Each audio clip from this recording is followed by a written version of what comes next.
The doctor secretly slipped me a note that said, "Don't go home. Run." That night, I discovered my own family was planning to lock me up in a nursing home to steal everything from me. But what they didn't know was that I had a secret that would change their lives forever. My name is Martha. I am 70 years old, and for 45 years, I thought I had raised a loving son. Brandon came into my life when he was just 2 years old, an abandoned boy whom my husband and I adopted with all the love in the world. I gave him everything: education, affection, sacrifice, my best years. When my husband passed away 10 years ago, Brandon became my only family, along with his wife, Vivian, and my granddaughter, Paisley. But that Tuesday, during what should have been a routine doctor's appointment, my world fell apart. Dr. Elliot, my trusted physician for years, examined me as always, but something about his behavior seemed strange. His hands trembled slightly as he checked my blood pressure, and he avoided direct eye contact. "Everything is fine, Mrs. Martha," he told me in a strained voice. "Your lab tests are perfect. Your heart is strong. You have many years of life ahead of you." But when I stood up to leave, I felt him approach from behind. Suddenly, as I gathered my purse, Dr. Elliot discreetly slid a folded piece of paper into the bottom of my handbag. He did it so quickly that I barely noticed. "Take great care, Mrs. Martha," he said with a forced smile. "And remember, family is not always what it seems." His words sent a chill down my spine. What did he mean by that? Why had he given me that note so secretly? I left the office with my heart racing, but I decided not to read the note until I got home. During the taxi ride, 1,000 thoughts crossed my mind. Dr. Elliot had never acted so strangely. He was a serious, professional man who had known my family since Brandon was a teenager. Why was he giving me secret messages now? When I arrived home in Long Island, Brandon was in the living room with Vivian and Paisley. The three of them were talking in low voices, but they abruptly fell silent when they saw me enter. Vivian had several papers in her hands, which she quickly hid behind her back. "How was the doctor's, Mum?" Brandon asked me with a smile that didn't reach his eyes. "All good, son. The doctor says I'm perfect," I replied, trying to sound normal. Vivian exchanged a look with Brandon that did not go unnoticed. Why did they seem disappointed? Were they perhaps hoping the doctor would tell me I was sick? "That's great, Grandma," Paisley said, but her voice sounded strangely cold. "It means you have plenty of time ahead to enjoy." That night, during dinner, I noticed that my family was acting very strangely. Brandon barely spoke to me, Vivian answered in monosyllables, and Paisley avoided my gaze. There was a tension in the air that could be cut with a knife. "Is something wrong?" I finally asked. "No, Mum. Everything is fine," Brandon replied quickly. "We're just tired." After dinner, I went to my room with a heavy heart. Something was definitely going on, and Dr. Elliot's note was beginning to make sense. With trembling hands, I took the paper out of my purse and unfolded it. What I read took my breath away. "Mrs. Martha, your family was here yesterday. Vivian asked me about your mental state, and if I could certify that you need special care. They want to commit you to a nursing home. They also asked about your inheritance and assets. Don't go home. Run, Dr. Elliot." My hands began to tremble uncontrollably. My own family, the son I raised with so much love, the daughter-in-law I treated like a daughter, my granddaughter who was always my adoration. Suddenly everything started to make sense. The strange looks, the whispers, the hidden papers. They weren't disappointed because I was in good health. They were furious because the doctor hadn't cooperated with their plans. I couldn't sleep that night. Every noise in the house startled me. I stayed awake, listening, trying to understand how I had reached this point. How was it possible that the family for whom I had sacrificed everything was now conspiring against me? At the hour of 2 hours after midnight, I heard voices in the kitchen. I quietly got up and approached my bedroom door. I could clearly hear Brandon, Vivian, and Paisley speaking in low voices, but loud enough for me to understand every word. "The damn doctor wouldn't cooperate," Vivian was saying, irritated. I explained that the old woman is losing her mind, that sometimes she doesn't recognize anyone, that she leaves the stove gas on. But he insisted that she is perfectly fine. "Calm down, my love," Brandon replied. "We'll find another doctor, one who's willing to sign the papers we need." "But in the meantime, what do we do with her?" Paisley asked. "I've already reserved my spot at the university in Los Angeles. I need that money now, not in 5 years when she finally dies of old age." "Paisley, don't talk like that," Brandon chided her, but without conviction. "You're right, though. We need to act fast. The house is worth at almost $500,000, and with her pension and savings, we could live comfortably until she dies," Vivian finished coldly. "Look, I didn't join this family to take care of a senile old woman. I married you because I thought you'd inherit soon. But 10 years have passed, and she's still here, spending our money." "Our money?" I repeated silently, feeling rage beginning to swell in my chest.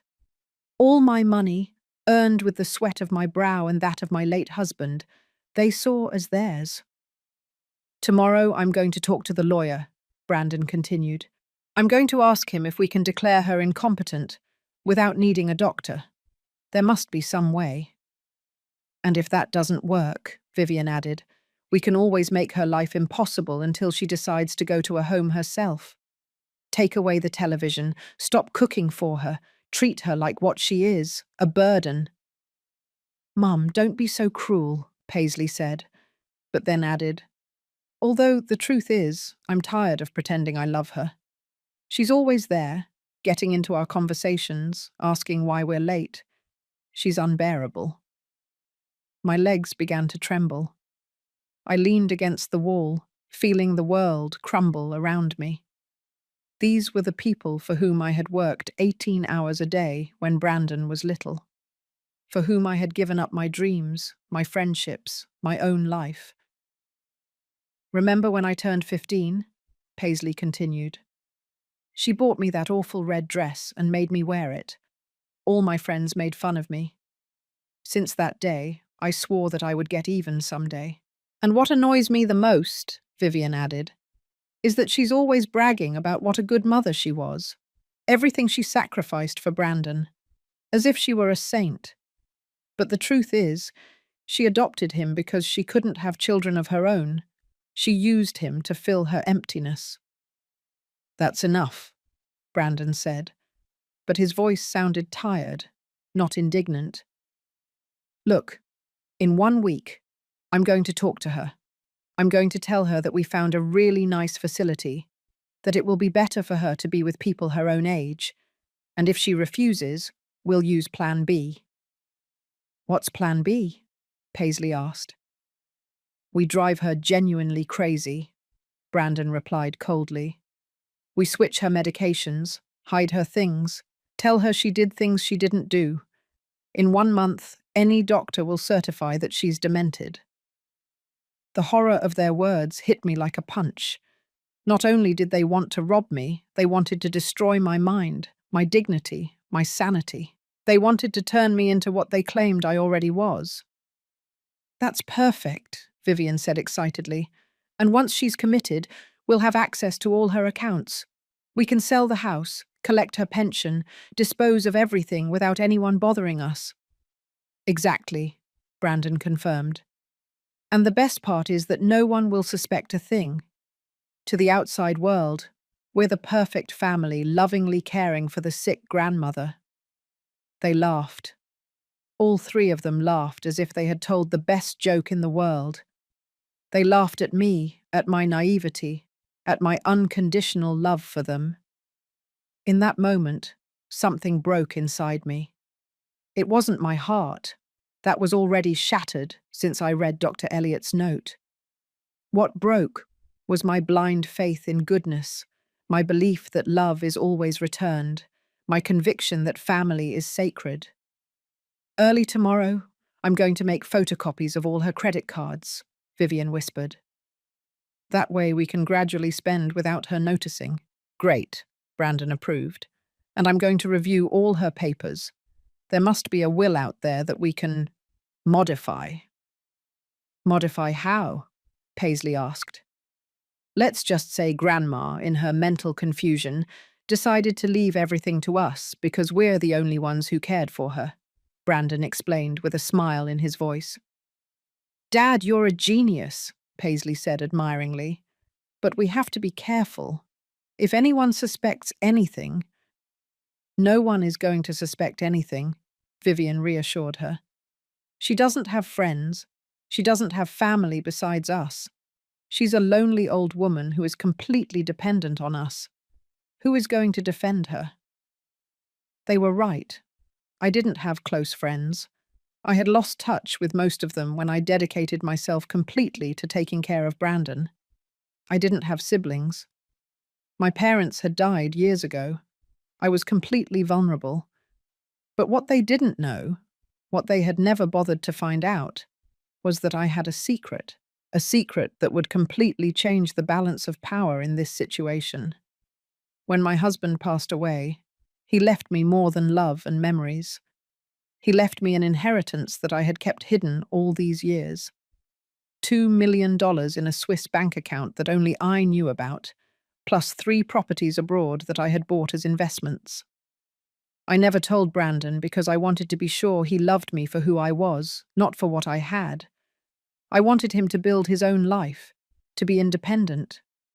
But now I realized I had been a fool. He had never loved me. He had only been patiently waiting for me to die, to inherit the little he thought I had. Well, Brandon finally said, I think everything is clear now. We put the plan into action tomorrow. And remember, in front of her, we have to keep being the loving family we always are. Of course, Vivian replied. I'm an excellent actress. I can fake loving her a little longer.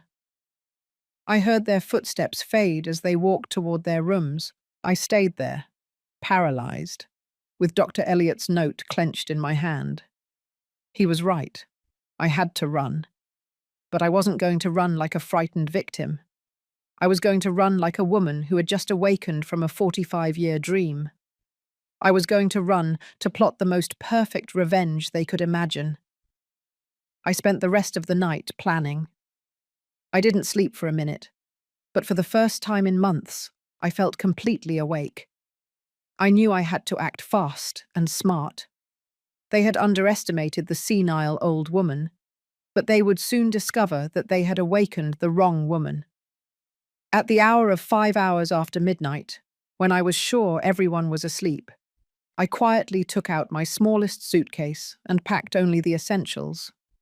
Personal documents, a few changes of clothes, my medications, and most importantly, the small notebook where I had written down all the details of my secret accounts. Before leaving, I decided to do something that would give me an advantage later. I took out my phone and activated the voice recorder. Then, I pretended I had forgotten something and walked back through the house, making sure to pass near Brandon and Vivian's room. As I expected, they were already awake, whispering about their plans for the day. Vivian spoke of photocopying my credit cards, while Brandon mentioned his appointment with the lawyer to inquire about declaring me incompetent. Do you think she suspects anything? Vivian asked worriedly. Impossible, Brandon replied. She's too old and trusting. Besides, what could she do? She has nowhere to go, no money of her own, no friends. We are all she has. It's pathetic, Vivian added scornfully. A 70-year-old woman who is completely dependent on us. Sometimes I feel sorry for her, but then I remember she chose this life. She could have remarried after her husband died, but she preferred to stay here being the perfect grandmother. And now she's going to pay for that decision, Brandon concluded coldly. Perfect. I had recorded enough material to sync them later. I put away the phone and finished getting ready to leave. I left a note on the kitchen table. Went out to run some errands. We'll be back later. Martha. I knew they wouldn't suspect a thing. After all, a senile old woman couldn't be planning a strategic getaway. I took a taxi to the nearest bank in New York City. It was Wednesday morning, and I knew I had only a few hours before my family realized something was wrong. At the bank, I withdrew a considerable amount of cash and verified that my secret accounts were intact. The teller, a young woman named Patricia, looked at me curiously when I asked to withdraw $10,000 in cash. "Are you sure, ma'am? That's a considerable amount to carry in cash," she said with genuine concern. "Completely sure," I replied firmly. "I have some personal matters to resolve." After the bank, I took another taxi to the most elegant hotel in the city. I knew I needed a place where I could feel safe while planning my next moves. The Plaza Hotel was perfect, discreet, comfortable, and with services that would allow me to maintain my privacy. "How long will you be staying with us?" the receptionist, an elegant woman in her 40s, asked me. "I'm not sure," I replied. "It could be a week, it could be several months. It depends on how certain family matters unfold." She nodded with professional understanding and assigned me a suite on the 10th floor. As I rode the elevator, I felt a mixture of terror and excitement. For the first time in decades, I was making decisions just for myself. The suite was beautiful, spacious, with a view of the city, elegantly decorated, and equipped with everything I needed. I sat on the living room sofa, and for the first time since the night before, I allowed my emotions to wash over me. I cried. I cried for the 45 years I had spent raising a son who saw me as an obstacle. I cried for the humiliation I had endured without realizing it. I cried for the woman I had been before, becoming the perfect grandmother they despised. But after crying, I wiped away my tears and started planning. I took out my notebook and began to make a list of everything I needed to do. First, contact my financial advisors in Switzerland to activate my accounts. Second, hire the best lawyer in the city. Third, find a private investigator who could help me document everything my family had done and planned to do. At the hour of 2 hours after noon, my phone started ringing. It was Brandon. "Mom, where are you? It's 2 o'clock and you haven't returned." His voice sounded worried, but I could detect the irritation beneath the concern. "I'm fine, son," I replied calmly. "I decided to take a day for myself. I haven't done that in a long time." "A day for yourself? What does that mean? Where exactly are you?" Now his voice was clearly annoyed. "I'm in the city, taking care of some pending things," I partially lied. "Don't worry, I'll be back when I'm done." "Mum, this isn't normal for you. You always tell us where you're going. Vivian is worried. And Paisley too. We need to know where you are." For the first time in years, I detected something in his voice that surprised me. Panic. He wasn't worried about my well-being. He was worried because he had lost control over me. "You know what, Brandon?" I said with a calmness that surprised even myself. "I'm 70 years old. I think I'm old enough to make my own decisions about where to go and what to do." There was a silence on the other end of the line. "Mum, you're worrying me. You don't sound like yourself. Are you taking your medication?" he asked. And in that question, I could hear the beginning of his strategy. He was already planting the seed that I was not mentally well. "I'm perfectly fine. Son, I've never been better," I replied and hung up. I immediately turned off my phone. I knew they would call obsessively, and I needed peace to do what I had to do. That afternoon, I hired the most prestigious law firm in the city. The lead attorney, a man in his 50s named Mr. Galen Maxwell, received me personally when I mentioned the amount of money I was willing to pay for his services. I need complete legal protection, I explained. My family is trying to declare me incompetent to take control of my assets, but I have recordings that prove it's a conspiracy. Mr. Maxwell listened intently as I played the recordings I had made that morning. His expression grew increasingly serious. "Mrs. Martha, this is very serious," he finally said. "What your family is planning constitutes elder abuse, conspiracy to commit fraud, and potentially document forgery. We could prosecute them criminally." "That's exactly what I want," I replied with determination. "But I need to do it strategically. I want them to pay, but I want it to be in the most painful way possible for them." Mr. Maxwell smiled. It was the smile of a man who had found a case he liked. "Mrs. Martha, I think you and I are going to work very well together," he told me. "I'm going to assign my best team to your case, but I need you to tell me everything, absolutely everything." I told him about Brandon's adoption, about my husband, about the years of sacrifice, about the secret inheritance, about everything. Mr. Maxwell took notes carefully. "Do you know exactly how much money you have in your secret accounts?" he asked me. $2,200,000 in cash, plus 3 properties abroad that are worth approximately $1.5 million more, I replied. Mr. Maxwell stopped writing and looked at me with renewed respect. "Mrs. Martha, you are not just a victim of family abuse. You are a very powerful woman who has been underestimated by her family. We are going to use that power to teach them the lesson of their lives."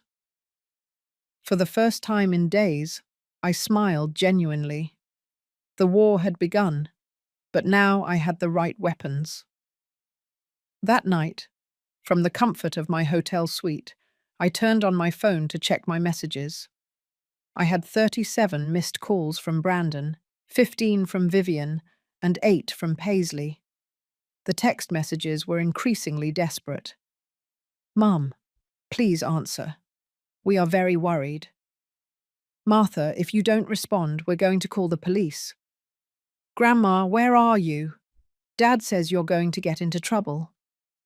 I decided to reply only to Brandon. "I'm fine. Don't worry. I'll come back when I'm ready." The reply came immediately. "Mum, this isn't normal. You need to come home now. Vivian made your favorite meal." His favorite meal. As if after 45 years, I didn't know that Vivian had never cooked anything special for me. It was another lie, another manipulation. The next day, Mr. Galen Maxwell called me early.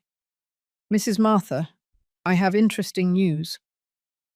My private investigator has already started working on your case and discovered something important. Your daughter-in-law Vivian has been using your personal information to apply for credit cards in your name for the past 6 months." "What?" I exclaimed, feeling indignation rising in my chest. "She has 5 credit cards that you never authorized, with an accumulated debt of $43,000. Purchases at luxury stores, expensive restaurants, even a trip to Miami last month," the lawyer explained. "But I never went to Miami," I said, confused. "No, Mom, they went. Your family took a week-long vacation using your money while they told you they were going to visit Vivian's sick mother." The memory hit me like a slap. I remembered that week perfectly. Vivian had cried, saying her mother was very ill and they urgently needed to go take care of her. I had given them money for the trip, in addition to what they had already stolen with the fake credit cards.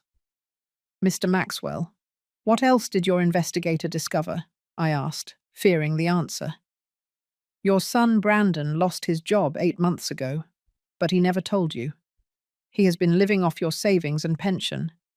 We also discovered that he has already contacted 3 different doctors. trying to find one who is willing to certify that you suffer from senile dementia. Each revelation was a deeper stab. Not only had they planned to rob me, they had already been robbing me for months. Not only did they want to declare me crazy, they had already started the process. "And my granddaughter Paisley?" I asked with a broken voice. "She also has her secrets, Mrs. Martha. She is 3 months pregnant, but she is lying to her parents about who the father is.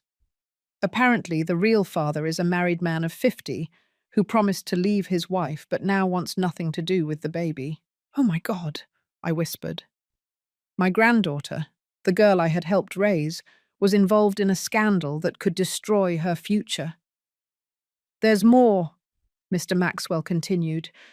"Vivian has been having an affair with the neighbor, David, for the past 2 years. My investigator has photographs and videos proving it." "David? Carol's husband?" I asked, remembering the sweet woman who lived next door to my house. "The same man. Apparently, Vivian and David meet at a motel on Tuesdays and Thursday afternoons, while Brandon believes she is at her yoga class." The irony was brutal. While they planned to destroy my life by accusing me of being crazy, each of them was living lies that made them much worse than I had ever imagined. "Mr. Maxwell, I want you to document all of this," I told him with renewed determination. "Every lie, every theft, every betrayal. I want them to have evidence of everything when the time comes to confront them." "Of course, Mrs. Martha, but I have a suggestion. Instead of confronting them immediately, how about we let them keep digging their own grave a little deeper?" That afternoon, I decided to do something I hadn't done in years: buy new clothes. I went to the most elegant boutiques in the city and bought 3 beautiful dresses: an elegant black one, a vibrant red one, and an emerald green one that made me feel powerful. I also bought new shoes, a genuine leather handbag, and even had my hair done at the most exclusive salon in the city. The stylist, a young woman named Sophia, worked on my hair for 3 hours. "Mom, you have beautiful hair," she told me while she worked. "Why had you let it go so much?" "Because for a long time, I thought it wasn't worth taking care of myself anymore," I answered honestly. "I thought my only function was to be the invisible grandmother who takes care of everyone else." "Well, those days are over," Sophia declared firmly. "When I'm done with you, you're going to look like the queen you've always been." And she was right. When I looked in the mirror, I didn't recognize the woman looking back at me. The hair had a modern, elegant cut, with highlights that brightened my face. I looked powerful. That night, dining in the hotel restaurant, I decided to call Brandon. "Mom, finally, where the heck have you been?" His voice sounded furious, not worried. "Taking care of myself, son," I replied calmly. "You know, I haven't dedicated time to myself in years. It's been very revealing." "Mom, this has to stop. You can't just disappear like this. We are your family. We have a right to know where you are." "A right?" I repeated, letting the word hang in the air. "Since when does my family have a right over me?" "Since you started behaving erratically," he replied. And there it was again, trying to plant the seed that I was mentally unstable. Erratic. Does it seem erratic to you that a 70-year-old woman decides to take a few days for herself? Yes, when that woman has never done anything like this before. "Mum, I think you need to talk to a specialist. You're acting very strange." "A specialist?" I asked, feigning confusion. "What kind of specialist, Brandon?" A psychiatrist." "Mum, someone who can help you with these changes in behavior." "Perfect." He himself was admitting his intentions on a call that I was recording. "You know what, son? You're right. I do need specialized help," I told him, and I could hear his sigh of relief on the other end of the line. "I'm glad you understand, Mum." "Yes, I understand perfectly. I need a specialist in family fraud, a specialist in elder abuse, and a specialist in psychological manipulation, because that's exactly what you all have been doing to me." The silence on the other end of the line was deafening. "Mum, what are you talking about?" "I'm talking about the fact that I know everything, Brandon. I know about the fake credit cards Vivian took out in my name. I know about your plan to declare me incompetent. I know about the doctors you've contacted. I know everything." "Mum, that's ridiculous. I don't know what you're talking about. I really think you need medical help." "You know what else I know, Brandon? I know you lost your job 8 months ago, and that you've been living off my money while lying to my face. I know about the trip to Miami you paid for with my stolen money, and I know many other things that will surprise you very much when you see them in court." "You're delirious," he said, but his voice no longer sounded confident. "Delirious? Did I also dream that last night I heard you planning how to genuinely drive me crazy by changing my medication? Is that a delusion too?"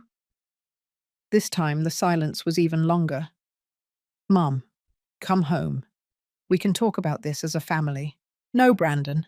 We are no longer family. A family does not betray each other the way you betrayed me. A family does not plot the mental destruction of one of its members to steal their money." "Mum, please. What I will do is give you a chance.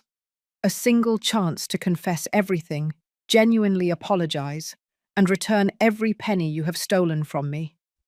If you do that, maybe, just maybe, I can find a way to forgive you." "We have nothing to confess," he replied, but his voice was shaking. "Then I'll see you in court, son. Have a good night." I hung up the phone, and for the first time in days, I felt completely at peace. The war had been officially declared, and I had all the weapons. The following days were an emotional roller coaster. My phone wouldn't stop ringing with desperate calls from my family. First, they tried the love tactic. Weepy messages from Paisley saying how much she missed me.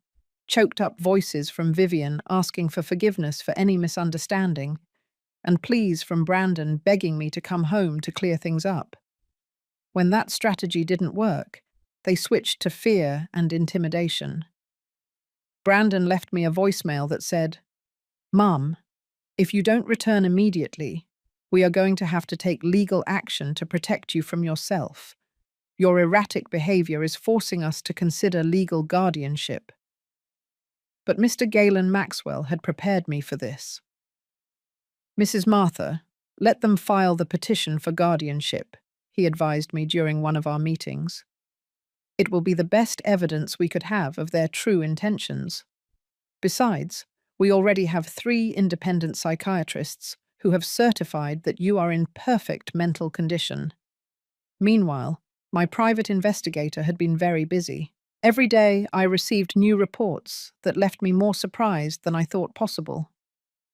"Mrs. Martha," he told me during our Friday meeting, "your family has dramatically accelerated their plans since you disappeared. Yesterday, Brandon went to your bank trying to access your accounts, saying that you had suffered a psychotic episode and that he needed to manage your finances temporarily." "And what did they tell him at the bank?" I asked. Fortunately, the bank manager is very professional. He told Brandon that he would need official legal documentation to make any changes to your accounts, but Brandon insisted so much that they had to ask him to leave. "Is there more?" "Yes. Vivian has been selling your belongings. Yesterday I saw that she posted several of your antique furniture pieces on an online sales site. She also tried to sell your jewelry collection to a pawn shop, but the appraiser refused because the pieces obviously belonged to an older person, and Vivian could not prove she had authorization to sell them." My heart raced. Those jewels were gifts from my late husband, unique pieces he had collected for decades. "And my granddaughter Paisley, she has been the most active of them all. She has been telling her friends that you are suffering from advanced Alzheimer's and that the family is considering committing you. She has also been using this story to get money borrowed from various acquaintances saying she needs funds to pay for her grandmother's medical care. Each revelation was more painful than the last. Not only were they stealing from me, they were destroying my reputation and using my supposed illness to manipulate other people. But here comes the most interesting part, the investigator continued. Last night, the three of them had a meeting at your house with a man our sources identified as Paul Harding, a known document forger in the city's criminal underworld. A forger? I asked, feeling my blood run cold. Apparently, they are planning to create fake medical documents certifying your mental incompetence. Paul Harding specializes in creating fictitious medical histories and forging doctors' signatures. This was much worse than I had imagined. Not only did they want to rob me, they were willing to commit multiple serious felonies to do it. Mr. Maxwell, I told him over the phone that same afternoon, I think it's time to speed up our plans. If we wait any longer, they'll have fake documents that could complicate things. I agree, Mrs. Martha. Are you ready for Phase 2 of our plan? Phase 2 was brilliant in its simplicity. Instead of confronting them directly, we were going to let them publicly incriminate themselves. On Monday morning, I dressed in my new elegant black dress, put on my best jewelry, and headed to the most prestigious real estate office in the city. I had arranged an appointment to view luxury properties, specifically homes over $1 million. Mrs. Martha, the real estate agent, an elegant man named Roger, greeted me. It's a pleasure to meet you. I understand you are interested in acquiring a high-value property. That's right, I replied with confidence. I'm looking for a home that reflects my new stage of life, something elegant, modern, with good security. Perfect. I have 3 properties that might interest you. What Roger didn't know was that my private investigator had coordinated everything perfectly. At the hour of 11 hours after morning, exactly when we would be viewing the second property, Brandon, Vivian, and Paisley would casually appear at the same real estate office. We were in the middle of a visit to a spectacular mansion in the Hamptons when I heard familiar voices at the main entrance. Excuse me, I said to Roger. I think some acquaintances just arrived. When we went down to the main lobby, there they were, the 3 of them, dressed in their best clothes, talking to another real estate agent. We are interested in selling a property, I heard Brandon say. It's my mother's house, but she's ill, and we have legal power to manage her affairs. Legal power? The agent asked. Could you show me the documentation? Well, we are still processing the official papers, Vivian replied nervously. But it's only a matter of days. We want to advance the appraisal process. Hello, family, I said loudly from the stairs. The 3 of them turned around at the same time, and their faces of horror were worthy of a movie. Brandon turned pale, Vivian opened her mouth without making a sound, and Paisley literally took a step back. Mum, Brandon stammered. What are you doing here? The same thing you are, apparently, I replied calmly as I descended the stairs. Although I'm buying, not selling. Roger, my real estate agent, approached with a professional smile. Do you know these people, Mrs. Martha? Unfortunately, yes, I replied. It's my family, or at least, that's what I thought until recently. Mum, we need to talk, Brandon said, trying to sound authoritative, but failing miserably. About what, Brandon? About how you plan to sell my house without my authorization? About the forged documents you are processing? Or about the legal power you just mentioned that doesn't exist? The other real estate agent looked confused and clearly uncomfortable. Excuse me, he interrupted, but if there is any legal conflict over the property, we cannot proceed with any appraisal until it is resolved. There is no conflict, Vivian said desperately. It's just that she hasn't been right in the head lately. I'm not right in the head, I repeated aloud, making sure everyone in the office could hear. That's why I'm here buying a $1.5 million house with my own money. Roger was stunned. $1.5 million? Paisley whispered. Oh yes, dear granddaughter, I said with a sweet smile. It turns out your senile grandmother has quite a bit more money than you thought. I took out my phone and dialed Mr. Maxwell's number. Doctor, I'm at the Richards and Associates real estate office. My family is here trying to sell my property without authorization and claiming they have legal power over my affairs. Could you send someone from your office to document this situation? Of course, Mrs. Martha. Someone will be there in 15 minutes. I hung up and looked at my family with a composure that surprised me. Now we're going to wait for my lawyers to arrive, I announced, and they are going to explain to everyone here exactly what legal documents you have, how you obtained them, and why you think you have the right to sell my property. Brandon tried to approach me. Mom, this is a misunderstanding. We can solve this at home. No, I said firmly, taking a step back. There is nothing left to solve at home. I don't have a home anymore. At least, not with you in it. Vivian started crying, but they were tears of panic, not sadness. Martha, please, we're family. Everything we've done has been for your own good. For my own good? I asked, raising my voice. Was stealing my money with fake credit cards for my own good? Was planning to forge medical documents for my own good? Was hiring a criminal to forge my medical history for my own good? Each accusation fell like a bomb in the real estate lobby. The other clients and employees had stopped to listen, and I could see expressions of horror and disgust on their faces. We don't know what you're talking about, Paisley lied desperately. You don't know. I took out my phone and played one of the recordings I had made. Brandon's voice filled the space. We drive her genuinely crazy. We switch her medications, hide her things, tell her she did things she didn't do. In 1 month, any doctor will certify that she's demented. The silence in the real estate office was deafening. I could see the faces of the employees and clients filling with indignation and revulsion. That recording is illegal, Vivian shouted hysterically.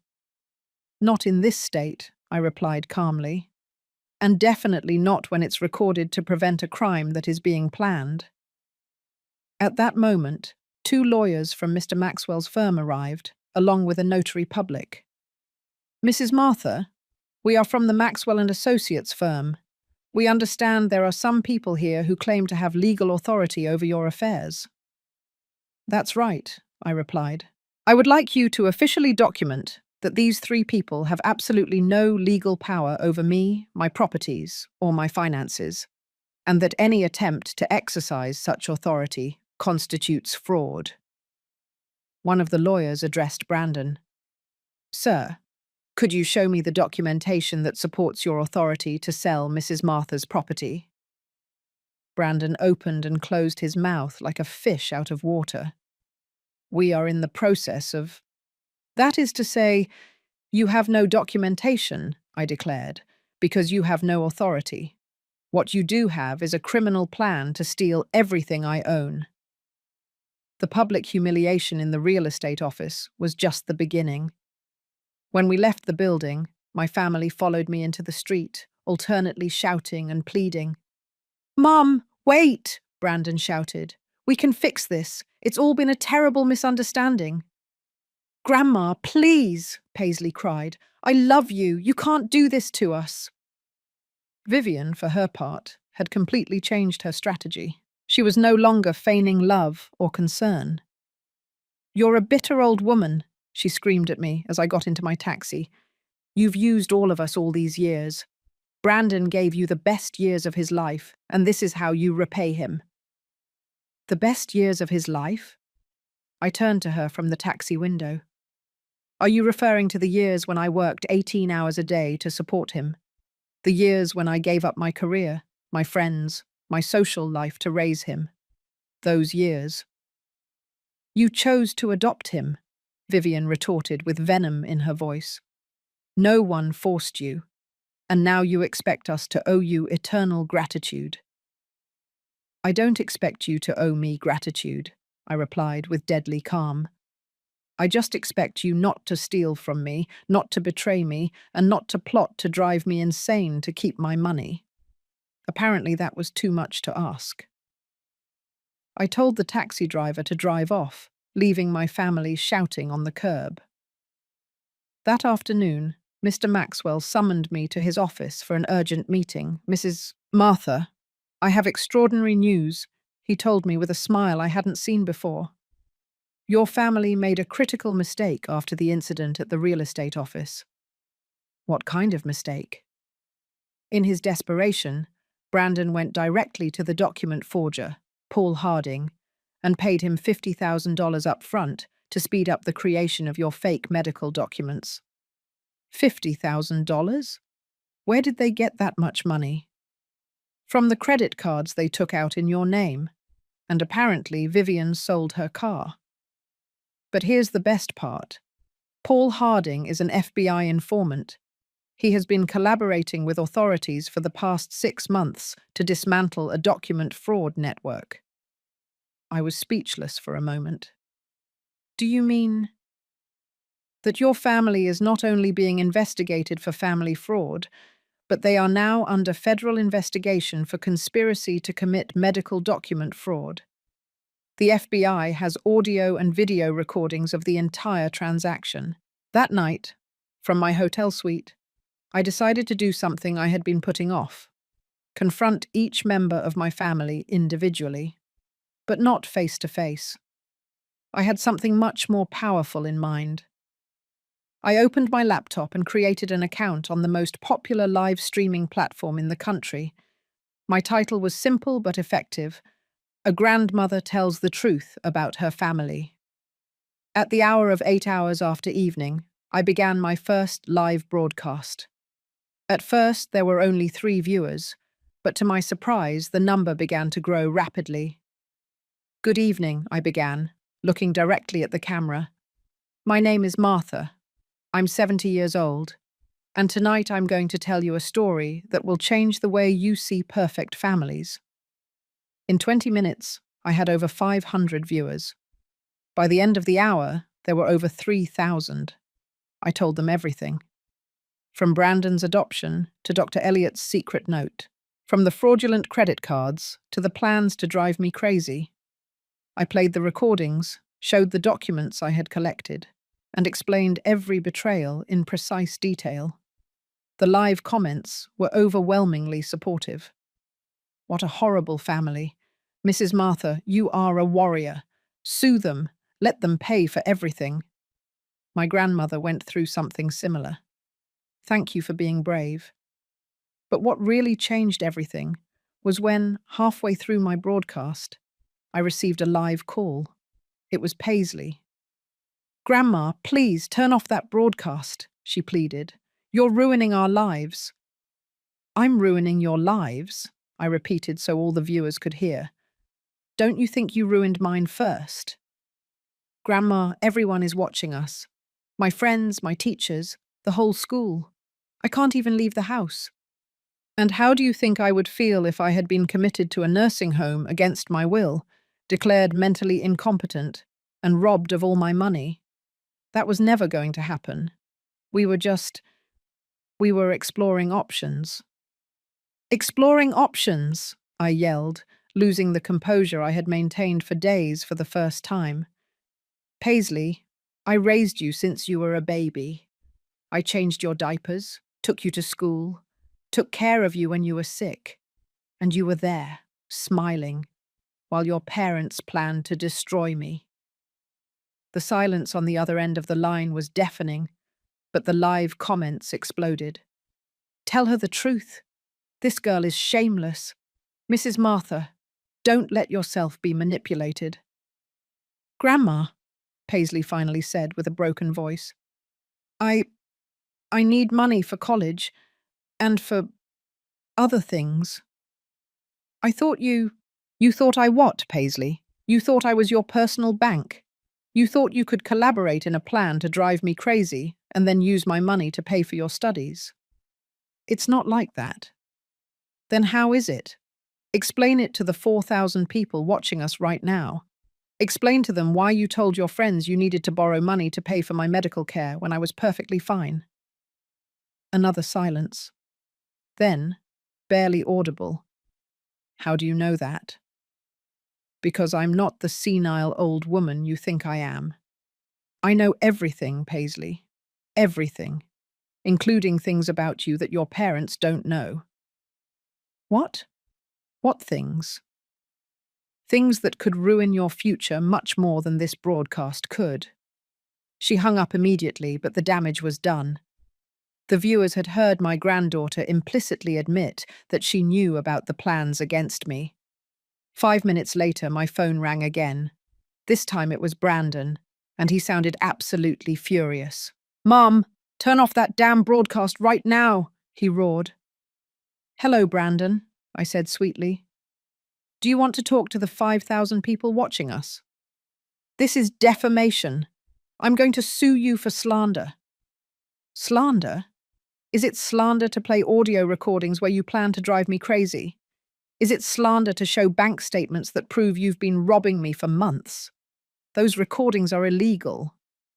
"Not in this state, son. And definitely not when they are made to prevent a crime. But tell me, do you want to explain to all these viewers why you paid $50,000 to a document forger yesterday afternoon?" The silence was so long that I thought he had hung up. "How? How do you know that?" "Because Paul Harding is an FBI informant, Brandon. Congratulations, you are now not only being investigated for family fraud, but for federal conspiracy. You're lying." "Want to bet? Check the news tomorrow morning. Or better yet, wait for the federal agents to knock on your door." The live comments went wild. FBI, FBI, FBI. This family is going to jail. Mrs. Martha is a detective. Justice for Grandma.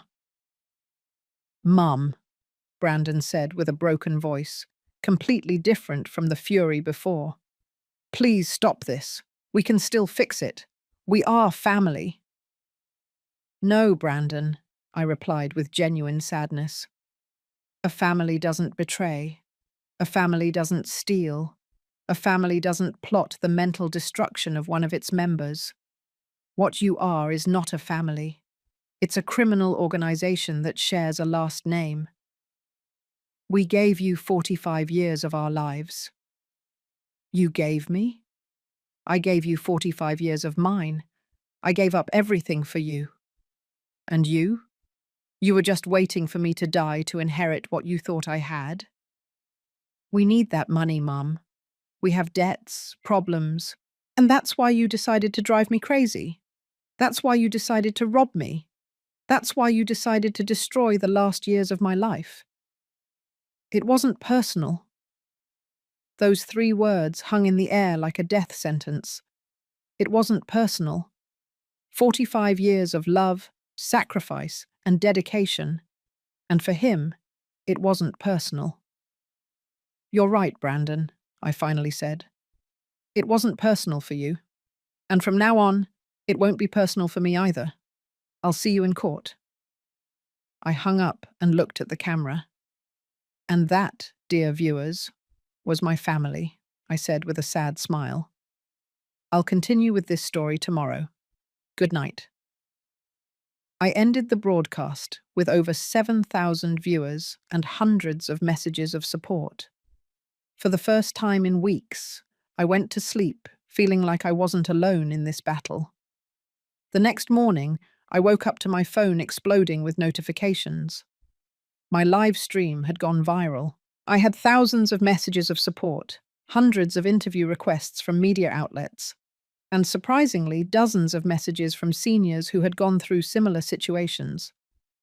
"Mrs. Martha," one of the messages said, "my son did exactly the same thing.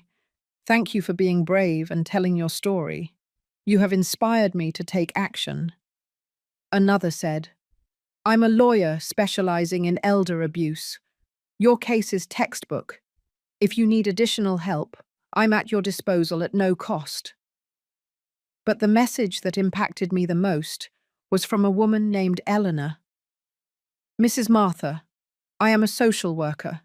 Yesterday I prevented a family from committing their 75-year-old father after watching your broadcast. Your courage is saving other grandparents. Mr. Maxwell called me at the hour of 9 hours after morning. Mrs. Martha, your broadcast last night has completely changed the landscape of this case, he told me excitedly. I have 3 important pieces of news. Tell me, I replied, pouring my morning coffee into the hotel's elegant china. First, the district attorney contacted me this morning. They want to file criminal charges against your family based on the evidence we have collected and the partial confessions they made during your live stream. Partial confessions. When Paisley admitted she needed money, and when Brandon didn't deny the charges about the forger, they were technically making admissions of guilt live before thousands of witnesses. What's the second piece of news? Your family hired David Morales, one of the most expensive lawyers in the city. Apparently, they spent another $30,000 they don't have to pay him. $30,000 more? Where are they getting all that money? Here comes the third piece of news, and it's the most shocking. Vivian secretly mortgaged the house where you live. Using forged documents that showed her as a co-owner, she obtained a mortgage for $200,000 3 weeks ago. I gasped. She mortgaged my house. Your house, Mrs. Martha. And the worst part is, the money is already spent. $50,000 to the forger, $30,000 to the lawyer, and the rest they apparently used to pay off the fraudulent credit card debts and other expenses. Does that mean what? That technically the bank now has a claim on your property based on falsified documents. We are going to have to fight this too, but I am confident we will win. After hanging up with Mr. Maxwell, I decided to do something I had been putting off: visit my house in Long Island. Not to reconcile with my family, but to retrieve my most valuable belongings before they mysteriously disappeared. I arrived at the hour of 11 hours after morning, accompanied by 2 lawyers from the firm and a judicial officer who had authorized my entry to collect my personal belongings. The house looked neglected. The lawn I kept perfectly manicured was overgrown with weeds, and there was trash piled up at the entrance. Brandon opened the door with a look of total shock. "Mom, what are you doing here?" "I've come to collect my things," I replied coldly. "These people are my legal representatives, and this officer is here to ensure that I can take my belongings without interference." Vivian appeared behind Brandon, disheveled and in her pajamas in the middle of the morning. "You can't come in here," she screamed hysterically. "This is our house now." "Your house?" one of my lawyers asked. "Do you have documents to prove that claim?" We live here," Vivian stammered. "Living on a property doesn't make you the owner," the lawyer explained patiently. "And it certainly doesn't give you the right to mortgage it fraudulently." I entered my own house for the first time in over a week, and the state I found it in horrified me. The living room was littered with takeout containers, empty alcohol bottles, and clothes strewn everywhere. "What did you do to my house?" I asked, feeling the rage rise in my chest. "We're stressed," Paisley mumbled from the stairs. "We haven't been able to clean." "Stressed from planning how to rob me," I countered. "Stressed from trying to drive me crazy. Stressed from fraudulently mortgaging my property." I went up to my room and found something that left me speechless. They had completely rummaged through my drawers, my closets, my most intimate belongings. It was clear they had been looking for something. "What were you looking for?" I asked Brandon, who had followed me. "Nothing, Mum. We were just worried about you." "Worried? Is that why you ransacked my room?" I opened my jewelry box and confirmed my suspicions. Several pieces were missing, including the diamond earrings my husband had given me on our 20th anniversary. Where is my jewelry? I asked directly. What jewelry? Vivian lied. I took out my phone and dialed the private investigator's number. Could you tell me exactly what jewelry you found that Vivian tried to sell at the pawn shop? I asked on speakerphone so everyone could hear. The diamond earrings, the pearl necklace, the white gold bracelet with emeralds, and the backup engagement ring, the voice recited from the phone. Vivian went pale as a sheet. Those jewels are in the safety deposit box, she lied desperately. What safety deposit box? My lawyer asked. Do you have legal access to a safety deposit box in Mrs. Martha's name? Total silence. Vivian, I said in a dangerously low voice, you have exactly 24 hours to return every single one of my jewels. If they don't appear, I'm going to file additional charges for aggravated theft.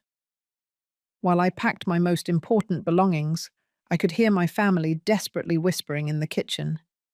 I decided to approach to listen. We have to get the jewels back, Brandon was saying. I can't, Vivian replied. I already sold them. We needed the money for the lawyer. You sold all of them? Paisley asked, horrified. What did you want me to do? We needed another $50,000 for Paul to make the documents faster. But those jewels were worth over $100,000, Brandon shouted. $100,000? I asked from the kitchen entrance.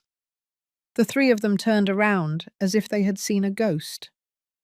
Mum, we can explain, Brandon began. Explain how? Explain that you knew exactly how much my jewels were worth when you stole them. Explain that you sold them for a fraction of their value to pay a criminal. Explain that you not only stole objects of incalculable sentimental value, but you also undersold them. We urgently needed the money, Vivian sobbed. For what? To pay the forger who was going to help you steal all my money? To pay the lawyer who was going to help you declare me crazy? Paisley began to cry. Grandma, I'm so sorry. I didn't know the jewels were so important to you. You didn't know? I looked at her with disbelief. You didn't know that your grandfather gave me the diamond earrings the day I first met you. You didn't know that the pearl necklace belonged to my mother. You didn't know that each of those pieces had a story, a memory, a part of my life. I thought they were just old things, she murmured. Old things. Like me, right? The judicial officer approached. Mrs. Martha, if you've finished collecting your belongings, we should leave. Yes, I replied, taking the last box. I'm done here. Forever. As I left the house, Brandon shouted at me from the doorway. Mom, we can still fix this. We're family. I turned around one last time. No, Brandon. Family is built with love, respect, and trust. You destroyed all three. We are no longer family. Now we are just adversaries in a court of law. I got into the car and drove away from the house where I had lived for 45 years, knowing that I would never return as the woman I had been. I was returning as the woman I had become, a warrior who would not let herself be destroyed without a fight. The following days were a whirlwind of legal and media activity. My second live stream, where I showed the state of my ransacked house and narrated the theft of my jewels, was viewed by more than 15,000 people in real time. The comments were overwhelmingly supportive, but some broke my heart. My family did the same thing to me last year, one woman wrote. Thank you for giving me the courage to report them. Mrs. Martha, you inspired me to review my father's finances. I discovered that my brother had been robbing him for years, another person commented. But it was a private message that truly impacted me. I'm your neighbor Carol. Vivian told me that David and she were seeing each other secretly. I thought you should know. I have photos if you need them for the trial. Carol, the sweet neighbor whose husband David had been having an affair with my daughter-in-law for 2 years. Even in my pain, I felt compassion for her. On Friday morning, Mr. Maxwell summoned me for an urgent meeting. "Mrs. Martha, I have news that will change everything," he told me with a smile I hadn't seen before. "The FBI arrested Paul Harding last night, and in his interrogation, he confessed everything about the transaction with your family. Everything. Not only did he admit that Brandon paid him to falsify medical documents, but he also revealed that your family asked him to create a fake will in your name, leaving everything to them and declaring that you were mentally incompetent when you signed it." I felt as if I had been punched in the stomach. A fake will. Apparently, the plan was much more elaborate than we thought. They were going to use the fake medical documents to have me committed, then present the forged will, and finally wait for me to die in the nursing home to legally inherit everything. "Oh my God," I whispered. How long had they been planning this? According to Paul Harding, Vivian first contacted him 4 months ago. This was not a desperate, last-minute decision. It was a calculated and premeditated conspiracy. That afternoon, as I processed this new information in my hotel suite, I received an unexpected call. It was Paisley, and for the first time in weeks, her voice sounded genuinely broken. "Grandma, can we talk? Please, just you and me." "For what, Paisley? So you can lie to me more? So you can try to manipulate me emotionally?" "No, Grandma. To tell you the truth, the whole truth, I can't take this anymore." Something in her voice made me hesitate. I decided to take a risk. "All right, but it will be in a public place, with witnesses, and I am going to record the entire conversation. Whatever you want, just, please, we'll meet in the hotel lobby coffee shop." Paisley arrived with eyes swollen from crying, dressed carelessly, very different from the vain girl I knew. "Grandma," she began before I could say anything, "you have to know that I never wanted things to go this far." "How far, Paisley? How far did you think was acceptable?" "At first, Mum and Dad only talked about convincing you to move to a luxury nursing home. They said it would be better for you, that you would have company with people your age." "And what did you think?" I thought maybe they were right. The house is too big for you alone, and sometimes you seemed lonely." She stopped and looked me in the eyes. "But that was before I knew about the money." "What money?" "They didn't know about my secret accounts." "No, but they knew about your pension, about the savings you had in the local bank, about the value of the house. Mum had been investigating for months." "Investigating how?" "She went through your papers when you weren't around. She called your bank pretending to be you. She even went to see your old boss to ask about your retirement pension." Each revelation was a deeper stab. "And when they decided that simply convincing me wasn't enough," Paisley started crying. "When Mum found out you could live another 20 years, she said she couldn't wait that long, that she needed the money now." "What did she need the money for so urgently?" "To pay Dad's debts. He lost a lot of money on sports betting over the last 2 years. He owes more than $100,000 to very dangerous people." Another shocking revelation. Brandon hadn't just lost his job. He was a compulsive gambler with dangerous debts. "And what role did you play in all of this?" I needed money for college, and for other things." She unconsciously touched her belly. "Other things like what, Paisley?" "I'm pregnant, Grandma," she finally confessed. "The father is a married man who wants nothing to do with the baby. I need money to decide what to do." My heart broke for my granddaughter, but I also felt deep anger. "And that's why you decided to participate in a plan to drive me crazy?"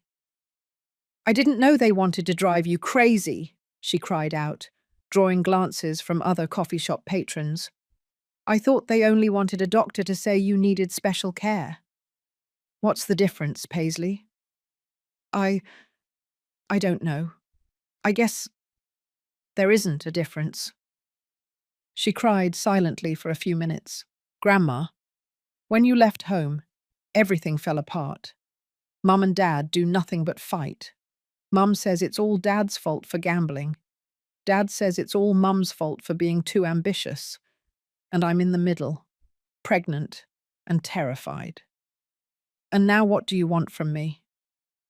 I want you to forgive me. And I want you to know that if you testify against Mum and Dad, I'm going to tell the truth. Everything I know, everything I saw, everything I heard. I remained silent, processing this unexpected offer. Why would you change sides now, Paisley? Because last night, Dad told me that if everything goes wrong, they are going to say that I was the one who came up with the idea to steal your jewelry. They are going to say that I manipulated them into doing it because I needed money for drugs. Drugs? I don't use drugs, Grandma. But Dad says it's more believable to blame the rebellious teenager than to admit that they planned everything. The final betrayal. Not only had they betrayed me, now they were willing to betray their own daughter to save themselves. Do you have proof of what you're telling me? Paisley took out her phone. I have recordings of all their fights since you left. I have text messages where they plan to blame me. I have videos of Mom counting the money she got from selling your jewelry. Why did you record all that? Because a week ago, I realized that when all this is over, they are going to abandon me too. I'm a minor, I'm pregnant, and I don't have any money. They are going to need a scapegoat, and that scapegoat is going to be me. I stared at her, trying to determine if this was another manipulation or if I was finally hearing the truth. Paisley, if you decide to testify against your parents, your life is going to change forever. Your relationship with them will be completely over. My relationship with them is already over, Grandma. From the moment they decided to use me as part of their plan against you, and then decided to sacrifice me to save themselves. And what do you want in exchange for your testimony? I want you to help me finish high school. I want you to help me make the right decision about my pregnancy. And I want you to teach me to be a strong woman like you. For the first time in weeks, I felt a spark of the old connection I had with my granddaughter. Paisley, if you do this, if you help me get justice, I'm not only going to help you with high school and your situation, I'm going to teach you something much more valuable. What? I'm going to teach you that real family is not defined by blood, but by loyalty, respect, and genuine love, and that sometimes protecting yourself means walking away from toxic people, even if you share their last name. Paisley extended her hand across the table. Deal, Grandma. I shook her hand, knowing that this moment would mark the beginning of the end for Brandon and Vivian. Deal, my girl. But now you are my ally, and allies protect each other. Are you ready for that responsibility? More ready than I've ever been for anything in my life. The day of the trial came faster than I expected.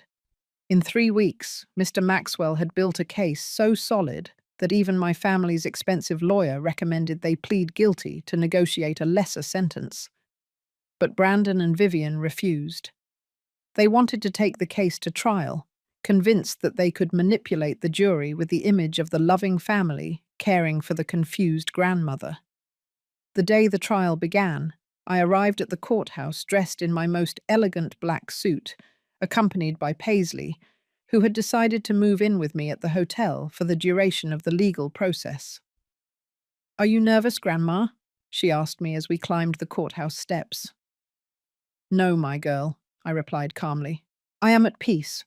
The truth always finds its way. The courtroom was packed.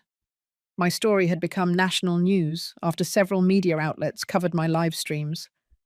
There were reporters, cameras, and dozens of seniors who had come to show their support. When I saw Brandon and Vivian at the defense table, I barely recognized them. Brandon had lost weight and had deep, dark circles under his eyes. Vivian looked haggard and nervous. The stress of knowing they were facing years in prison had taken its toll. The prosecutor presented the case masterfully.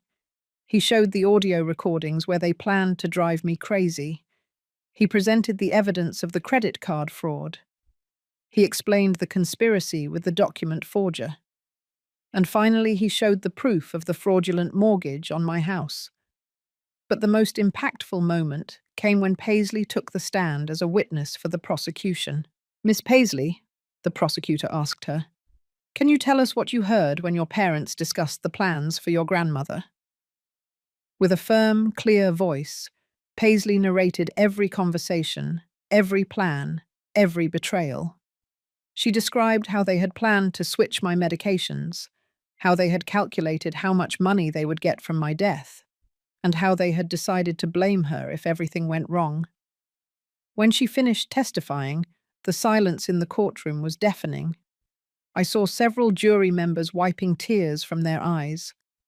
The defense attorney tried to discredit Paisley, suggesting she was lying to get money from me. "Miss, isn't it true that you are pregnant and need money?" he asked her aggressively. "Yes, I'm pregnant," Paisley replied with dignity.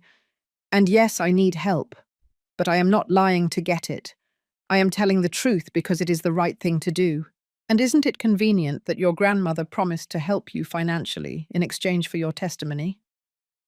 "My grandmother did not promise me money in exchange for my testimony," Paisley replied firmly. "She promised me support because I finally had the courage to do the right thing. There is a difference." When it was my turn to testify, I took the stand feeling the weight of all the eyes in the courtroom on me. "Mrs. Martha," the prosecutor asked me, "can you tell us how you felt when you discovered your family's plans?" "I felt like I had lived a lie for 45 years, I replied. "They didn't just betray me. They made me question every moment of love I thought I had shared with them. They made me wonder if I was ever anything more than an obstacle between them and my money." "And how do you feel now?" "Now I feel free," I said, looking directly at Brandon. "Free from the lies, free from the manipulation, and free from the obligation to love people who never truly loved me." The defense attorney tried to make me look like a vengeful, rich woman who was exaggerating the situation. "Mrs. Martha, isn't it true that you have millions of dollars that you never mentioned to your family?" "It is true that I have resources they were unaware of," I admitted.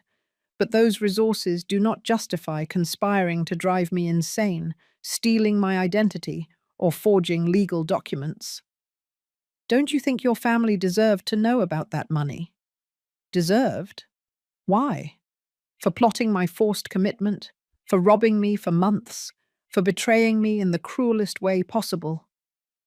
The trial lasted 5 days. In the end, the jury deliberated for barely 2 hours before returning with a unanimous verdict: guilty on all charges. Brandon was sentenced to 12 years in state prison for conspiracy, fraud, document forgery, and elder abuse. Vivian received 10 years for the same charges, plus additional charges for mortgage fraud. When the judge read the sentences, Vivian broke down crying. Brandon simply stared ahead with a blank expression. After the trial, as we left the courthouse, a reporter asked me, "Mrs. Martha, do you feel that justice was served?" "I feel that legal justice was served," I replied. "But the real justice was discovering who I truly was before it was too late to enjoy the rest of my life." 6 months later, I bought a beautiful house in the suburbs of San Diego. It's smaller than my old house, but it's full of light and has a lovely garden where Paisley and I spend our afternoons.